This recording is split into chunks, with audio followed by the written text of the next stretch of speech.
We have Darren Willingham from the Jacksonville Offshore Fishing Club, and then we have Martha Gaius, Southeast Florida Fishing Director for American Sports Fishing Association, and 2 local charter captains, Captain Robert Johnson and Captain Dennis Young, both based in Northeast Florida. So I appreciate everything.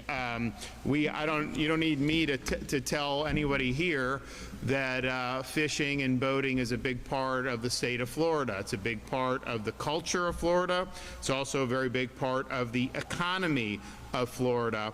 If you look at where we are in terms of the economic impact of recreational boating, we're at $31.3 billion annually. That's a 56% increase since 2018, which is a really, really big deal. And I will note, during COVID, when everyone was looking at Florida to be a refuge, you have these people that would come from different parts of the country, particularly from the northern parts, and they'd be in Florida, and it's kind of like, yeah, I mean, this is what people do. So they'd go buy boats, but they didn't know what the hell they were doing with the boats. And it's just like, you drop me as a Florida man in like the mountains of Colorado, I ain't gonna ski very well. It's just not anything I know. I don't know I don't know how to do that. And so it's kind of the thing. So, we had a real boom in purchasing boats and everything like that. We had a little bit of growing pains in terms of getting them acclimated to how you handle these vessels, particularly in South Florida. I mean, it was really, really nuts, some of the stuff that's going on. But we consistently rank #1 in America in marine expenditures and boat registrations. In fact, total number of boat registrations in 2023 surpassed 922,000 throughout the state of Florida. We also have 4 million licensed anglers, and we are known to be the #1 fishing spot in the entire United States. Now, we've done a lot to promote this, within the confines of what would appropriate policy would be. One of the things we did was the Freedom Sales Tax holiday to make sure fishing, boating, supplies, water activities, other things you would need are tax-free. I know a lot of people were able to save a lot of money by doing that. We've done that for a number of years now. We've also been able to do massive discounts on sportsman hunting and fishing licenses. We were able to issue more than 75,000 gold sportsman's licenses to folks at a really, really steep discount. We also extended the program to provide even more discounts on several fishing and hunting licenses, including our lifetime licenses. Floridians who wanted to get out and try their hand at fishing or any of our salt or fresh waters were able to purchase a combined annual fresh and saltwater combo license, for just $5. And so that's really, really low. We also enacted this year, at my request, a Second Amendment sales tax holiday. So that's hunting, fishing, camping, ammunition, firearms, you name it. But this holiday's in effect through the end of the year. It exempts eligible fishing supplies from sales tax, including fishing bait and tackle, tackle bags and boxes, reels and rods up to $75. And so you have till the end of the year to realize those savings. We are excited about what this means for the economy.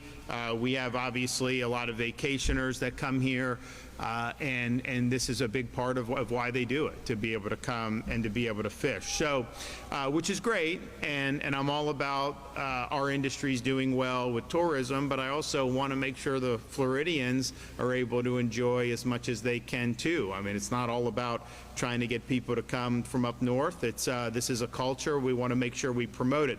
So one of the things I did when I became governor was look at this problem of the snapper seasons, the red snapper seasons. And when I got in, it was feds controlled Atlantic, and the state had been delegated the ability to manage the Gulf red snapper season. And it was the type of thing, and I remember talking to people over here in Northeast Florida many years ago. There are way more fish than what the federal government tells you there are. People see it when they're out there doing it, and so I knew, and I heard that from everybody. So we went in, we worked with FWC. We have the best ability to get this data and we said, okay, we're controlling Gulf red snapper. We know that we can have robust Gulf red snapper seasons. We know there are fish there. We know we're going to be able to do it. And sure enough, we've been able to make huge progress. So in 2024, we were able to break our previous record of an 87-day Gulf red snapper season with a 103-day season, and then I later extended that to 17 days for a combined 120 days. This year, we're once again able to break the record for Gulf red snapper recreational season, extending it to a total of 127 days and establishing the longest combined season that has been available for anglers in the history of state management. And we even did it over Memorial Day weekend, which people really loved that was the case. So it included Father's Day, July 4th, all these different things. We've also been able to add additional fishing days in the fall for Florida families and visitors to fish red snapper daily from September 1 to September 14th, then go to the 3-day weekends through the end of the year. This is a highly anticipated season by a lot of people throughout the state of Florida, particularly when you start talking about what we've done with Gulf red snapper. People get very excited about being able to do it in the Panhandle, in other parts of the Gulf Coast of Florida. And I know that there was a lot of people throughout the fishing community, period, that were happy to see it. But then people would always say, well, what about Atlantic red snapper? So if you look at, this is the Gulf, so you look at how much we've been able to increase it from the time that we've assumed management, and that's really been historic to be able to do it. So we're up there over, about 127 days there. Now look at what's happened with Atlantic red snapper. I mean, look what's happened in the past 4 years. 2 days for recreational Atlantic red snapper in 2022, 2 days in 2023. Really? 1 day in 2024? Oh, 2 days in 2025. And so, this is not acceptable. Now, the problem is the state had not been given the ability to manage the Atlantic red snapper. And the fact is, under Biden, we had no chance to get anywhere. In fact, they wanted to shut it down even more and be more restrictive on what they were already being. So, but we took the same approach that we've done with the Gulf red snapper. We know that we can do this effectively, and we know that this is something that could make a big difference for our recreational anglers, particularly in Northeast Florida. And so this is something that I've spoken both with President Trump as well as Commerce Secretary Howard Lutnick.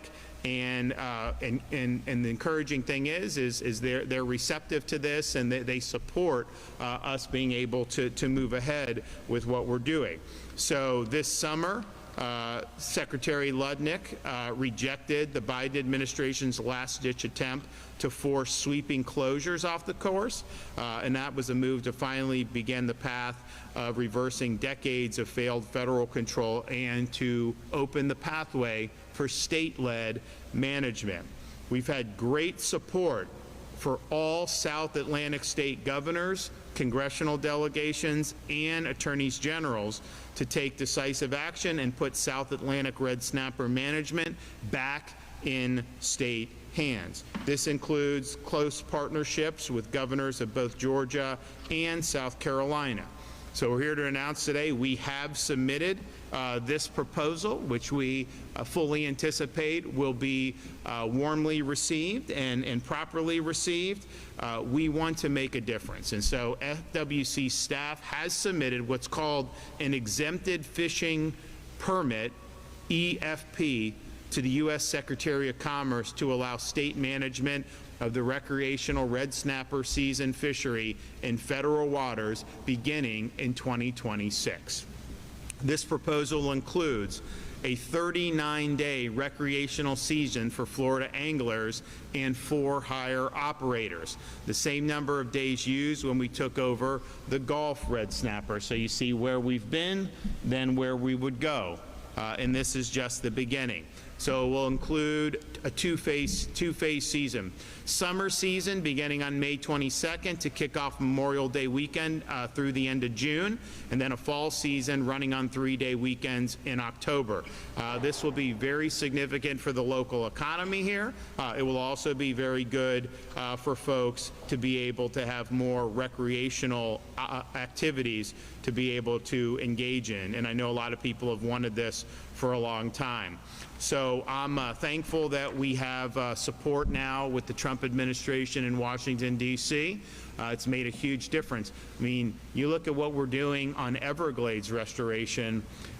I told the president, I told all the folks, Army Corps of Engineers, Secretary of the Army, we can do these projects quicker than the federal government. So we're operating under an agreement with them. They've delegated certain projects that they were supposed to do to us. They fund it and we do it. So we're now going to be able to complete the Everglades restoration 5 years ahead of where it was under Biden. That's a huge deal. We know how to do this stuff. We want to be able to take the reins and do it. So that's been a great collaboration, and this is going to be really, really significant. And so to have the support of both the President and Secretary Ludnick is really meaningful. I know there's a lot of people throughout Northeast Florida that really have been waiting for this for a long time. And so finally, we've got a receptive audience in Washington, D.C., where we can get it done for folks. So we take pride in this announcement because we know how important it is to our state's culture and our state's economy. I want to thank FWC for all they've done to lay the groundwork for this day.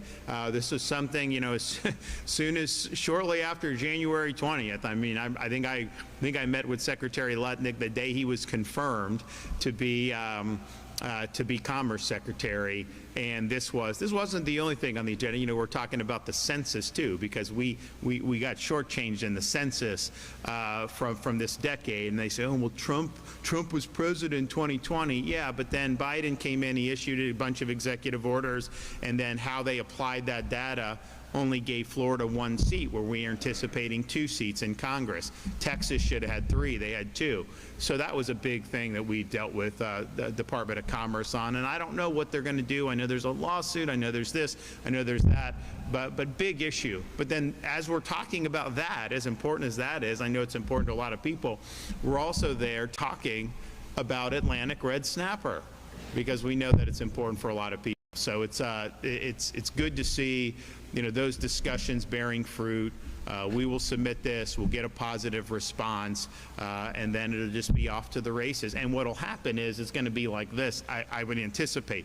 You know, the population of Gulf red snapper is like incredibly healthy, and these are federal bureaucrats were telling us that there not going to be enough fish, right? And now you see what's happened, and this has been a real boon for folks on the Gulf Coast of Florida. So thank you for everybody that's been involved, and we'll hear from some of our speakers. And so I think we will begin. Let's see, we've got FWC Executive Director Roger Young, and we're going to hear from 2 of our fishing captains. Thank you. Thank you, everyone. It is an honor to be here. What a beautiful day to have such a great announcement. And I would be remiss if I didn't start by thanking our governor for his leadership, his unwavering leadership. Yes. Governor, your unwavering leadership and tireless commitment to protect every Florida's angler's right to fish in the state of Florida is what leadership is all about.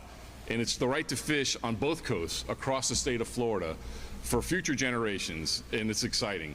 And it's what the fight is all about. It's about the experience of our families to go out and go fishing together for red snapper and other reef fish across the state, so they can make those memories and have those experiences with one another that they'll remember for generations to come. That's really woven into the fabric of our culture here in the state of Florida, and we appreciate your leadership from the very top. We are thrilled to submit this bold proposal for a record 39-day recreational season in Florida's Atlantic waters. It's a huge win for our anglers, a huge win for our communities, and a huge win for our coast here in Florida. Florida stands ready to lead. We are continued to manage the recreational Atlantic red snapper fishery. We have world-class fishery management experts and scientists prepared to deliver on this for Floridians and visitors. You know, the proven results speak for themselves, like you see on these charts. It's been 7 years since we took over and successfully managed the private recreational red snapper in the Gulf of America, expanding the access for anglers, turning a 3-day season into a 120-day season in 2025. And that's just so incredible and impressive. Our state reef fish survey is the gold standard for tracking red snapper harvest in the Gulf, delivering faster, sharper, and more reliable data compared to the federal MRIP program. We've been proven in the Gulf that it works and has been successful. The framework is ready, and now is the time in Florida when we are fully prepared to take control of Atlantic red snapper management. So thank you, Governor DeSantis, and thank you for all our partners that have supported this from the very beginning. We appreciate your unwavering leadership and your tireless dedication to keeping Florida the undisputed fishing capital of the world. Thank you. All right, thank you. Okay, Captain Johnson.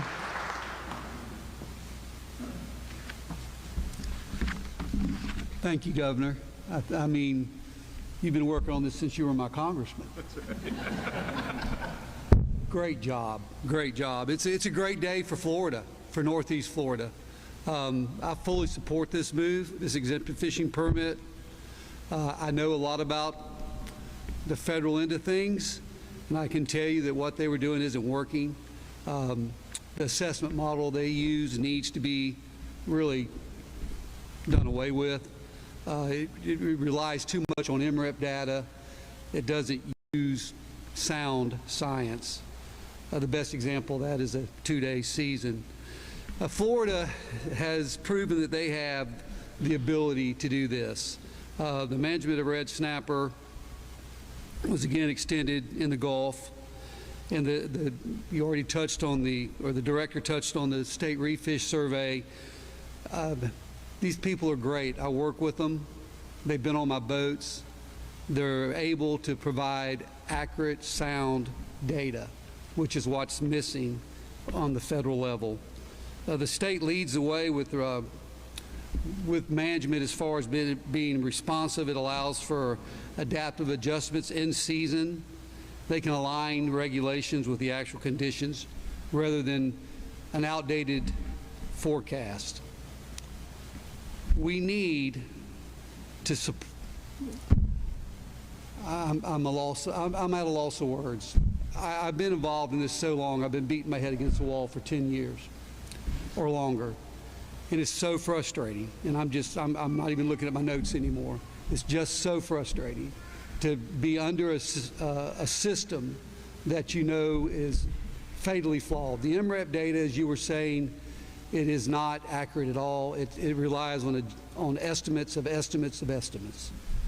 And, you know, that's not science. Estimates are not science. The bottom line is Florida anglers, scientists, and the coastal communities overwhelmingly support this. This transition protects the future of Florida's small businesses and charter fishing opportunities. I've got kids. I want them to have the same opportunities that I've had. Bait and tackle shops, fuel docks, not only myself as a charter operator, we all stand to benefit from this. I fully support it. I can't thank you enough. I really can't. It's just, it's a great day. Thank you.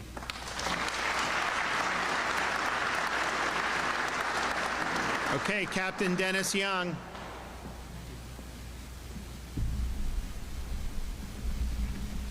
Retired Navy. All right. I got you. I'm Captain Dennis Young with Sea Dancer Charters in Jacksonville, Florida. I've been in the business for over 50 years. I've been in the snapper fishery for over 62 years. I've watched the fishery go from the best it was to the worst it is, or was, to where it is now.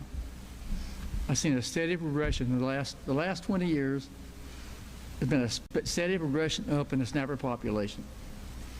My business with the federal fishery started in 1987 in Jacksonville, Florida. We had 3 members come to our meeting. There were 4 boat captains that showed up at the meeting out of the entire population of Jacksonville.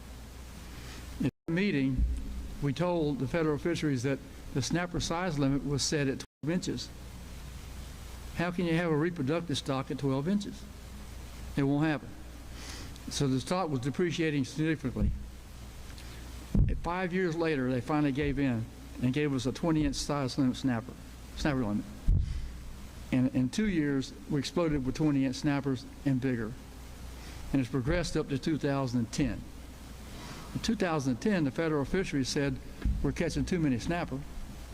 And we're going like, what the heck are you talking about? Okay?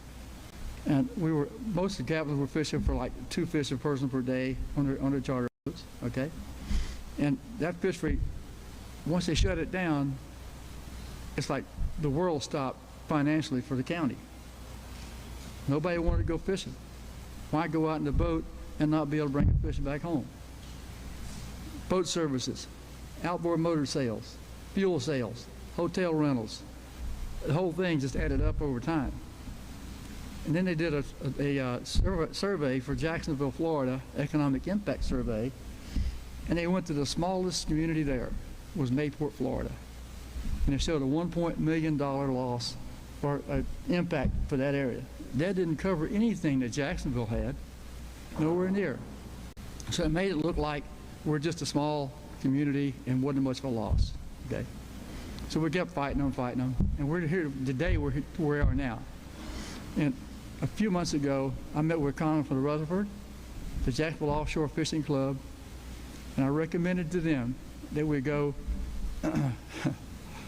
to a different system. This lady sitting right over here, Jennifer, from the FWC, okay, and her group have been doing research for the last couple of years on our boats, and they're finding out the data we needed to have as far as age, the location of the fish, the population, and everything else. And they're showing the data that we need to see instead of the estimates that we talked about earlier. Our fishery is in good shape, guys. When you can go out and anchor down on a boat and have 20 red snapper come up and bite your hooks at the boat, something's going on. Okay? I recommended also to the Offshore Club just recently that we go to a 2-season season. One prior to the reproduction side and one after reproduction side. Normally July is our reproductive cycle for the snapper. So I think we just saw that happen here. Where we just said we're going to have a season before and a season after. I thank you for that. And one of the reasons, I'm 80 years old. I'm looking for the future for my kids, excuse me, and your kids and their futures in the war. It's important to us that this happens. Excuse me. When I was a kid and I first came up, my first fishing trip with my grandfather, 8 years old, he took me to the west end of Cuba for 2 weeks. And from there to Yucatan Peninsula and back. He messed me up. He did. So I want my kids and great-grandkids to have that same experience. Thank you, sir. All right. Thank you.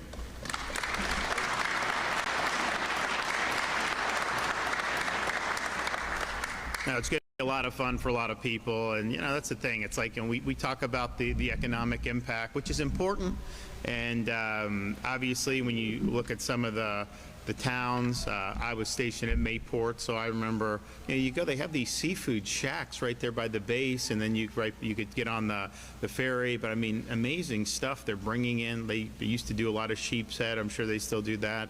Really good stuff. And so that's real. But the memories of taking your kid, your grandkids out, that's really significant. And now people are going to have more opportunities to be able to do that up here in Northeast Florida as a result of the action that we're taking. We want to be aggressive on this. Once this is improved, we'll obviously do it. But I think the goal is, and here's the thing, like, you talk to these guys that run these boats, they say there's all these fish there. They have no incentive to want it to be totally depleted, because then they don't have anything, to catch at that point. So they're not saying that willy-nilly. I mean, the reality is that's the case. So I think you're going to see continue, and I think it's going to mirror this, where you're going to have really healthy population, and you're going to be able to keep expanding from here. Now, this is a major deal. This has been a long time coming. You know, we're proud of this, but we're not satisfied with this. Okay, do we got any questions? All right, stay warm tomorrow, guys. It's going to be a cold one.